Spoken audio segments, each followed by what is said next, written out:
आदमी ने मोर की आंखों को ढक दिया और पूरी ताकत से उसे हवा में उछाल दिया।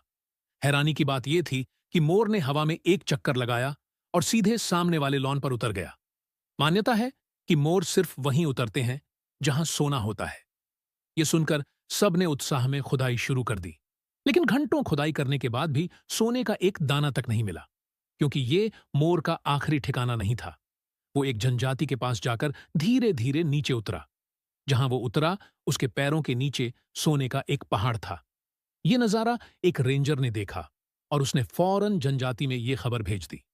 सरदार जल्दी ही अपने आदमियों के साथ वहां पहुंचा। जब वो करीब पहुंचे तो सोने के विशाल ढेर को देखकर उनके होश उड़ गए।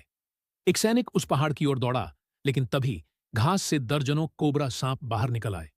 उन्होंने न सिर्फ सोने के पहाड़ पर चढ़ने से रोका, बल्कि चारों ओर से घेर भी लिया। सैनिक सांपों को भगाने में लगे थे।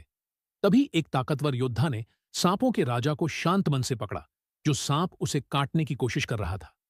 उसका सिर उसने अलग कर दिया और फिर उसके शरीर को मरोड़कर फेंक दिया। इसके बाद उसने सल्फर पाउडर छिड़ककर सांपों के झुंड को वहां से हटा दिया। उसे पता था कि इस खजाने की रक्षा सांप लोगों द्वारा की जा रही थी। अगर उसे सोना चाहिए था तो उसे सांपों की रानी मेडुसा का सामना करना पड़ता। उसने अपने पूरे शरीर पर सल्फर पाउडर लगाया। अब एक भयंकर लड़ाई शुरू होने वाली